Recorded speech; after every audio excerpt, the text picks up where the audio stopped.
Welcome to this explainer. If you're prepping for your UPSC PSIR exam, you already know Machiavelli is basically the undisputed father of modern political science. But today, we're tearing into one of the heaviest, most famous, and honestly, most surprising critiques of his work. We're going to look at why some of the sharpest minds argue his theories were actually kind of limited. So let's jump right in and unpack a critique that's going to seriously elevate your exam answers. We're starting with this massive hook. Machiavelli's political philosophy was narrowly local and narrowly dated. Now, this is a pretty shocking critique of a guy usually glorified for his modernism, right? It creates some immediate cognitive dissonance. If he's the founder of modern political thought, how in the world could his philosophy be strictly local and entirely dated? Well, this exact quote has actually popped up multiple times as a previous year question, specifically in 2003 and 2007. So we absolutely need to know how to unravel it. But before we tear into the quote itself, we gotta know who's throwing the punch here. George H. Sabine. He was a philosophy professor at Cornell University, and his 1937 textbook, A History of Political Theory, is legendary. I mean, it is one of the most authoritative books in the field, covering everything from Plato to fascism. Sabine's judgments carry immense weight, so dropping his name and understanding his exact phrasing is a guaranteed high-scoring move for your exam, because it shows you aren't just skimming summaries, you're actually engaging with the top-tier scholars. Okay, here's our roadmap for today's explainer. First, the ultimate critique. Then, narrowly local, Italy's chaos. After that, narrowly dated, the Reformation. Then we'll look at Sabine's balanced view, break down the complete model answer, and wrap up with related questions and a conclusion. Let's get to it. Section 1. Narrowly local and the chaos of 15th century Italy. So when you and I think of Italy today, we picture this unified, beautiful country, right? But back in the 15th and 16th centuries, it was a complete and utter mess, like a bloody chessboard.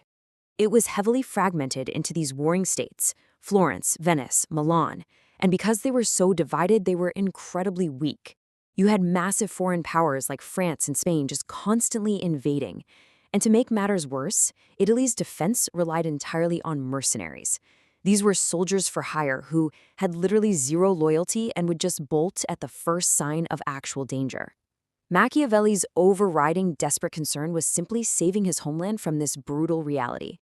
So the crucial point that critics like Sabine are making here is that Machiavelli wasn't sitting up in some ivory tower trying to draft a universal theory of human governance for all of eternity. Not at all. His intense focus was purely on local survival.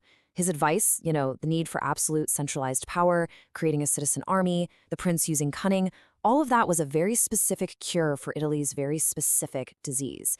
In fact, if you look at the final chapter of The Prince, it is quite literally a passionate plea to liberate Italy from the barbarians. His entire scope was geographically trapped right there in the Italian peninsula.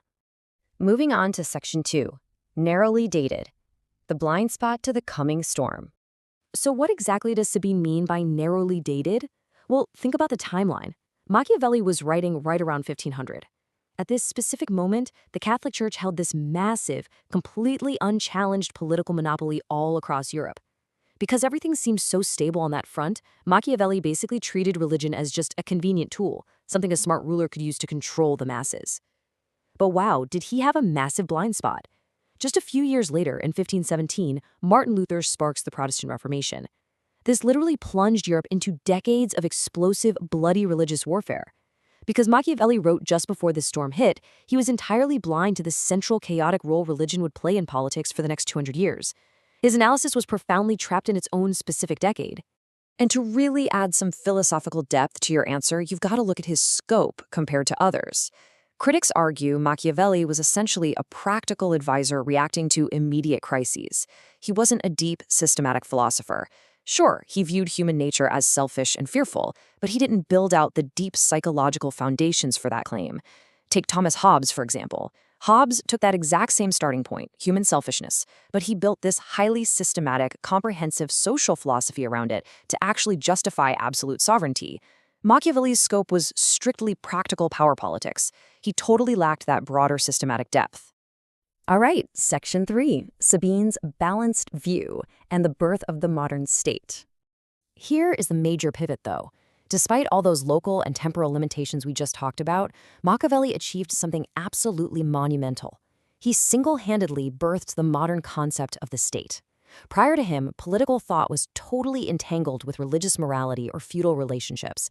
Machiavelli was the very first to use the word state in its modern sense, meaning a distinct political entity with a defined territory, population, government, and sovereignty.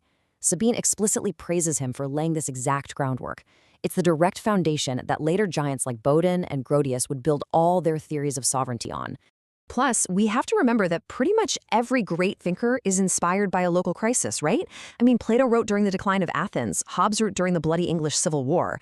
A local inspiration does not erase universal relevance. Machiavelli's insights, like separating politics from ethics, his concept of virtue overcoming fortuna, and being a pioneer of the empirical realistic method, these are proven to be entirely timeless. They are honestly just as relevant today as they were 500 years ago.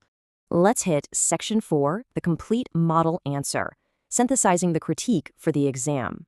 Now notice how this model answer is structured exactly like our explainer today. We start with the introduction to contextualize the quote. Then we drop into body paragraphs defining local and dated.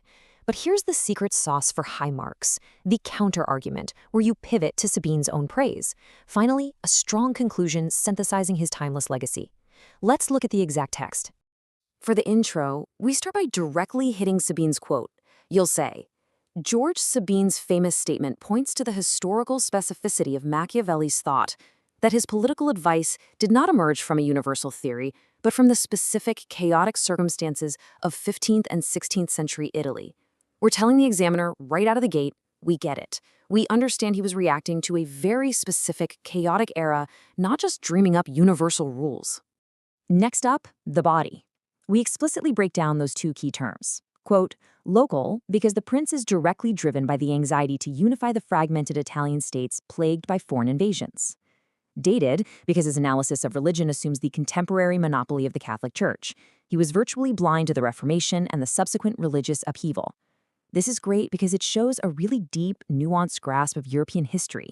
You're explaining the exact why behind the critique. And here is where you really score the big marks, the pivot. You write, yet this critique is incomplete. Sabine himself acknowledges that Machiavelli was the first to give the concept of the state in the modern sense upon which Bodin and Grotius later built. His concepts like the autonomy of politics, realism, and empirical methods remain deeply relevant today. You're showing the examiner that Sabine himself gave Machiavelli credit. You're proving that separating politics from ethics and using empirical methods are concepts that are very much alive today. Finally, the conclusion. We wrap it up powerfully. In conclusion, while Machiavelli's immediate source of inspiration may have been local and time-bound, as is true for every great thinker, his fundamental insights prove timeless, and this is what makes him the founder of modern political science. This affirms that sure, his starting point was narrow, but hey, so was Plato's.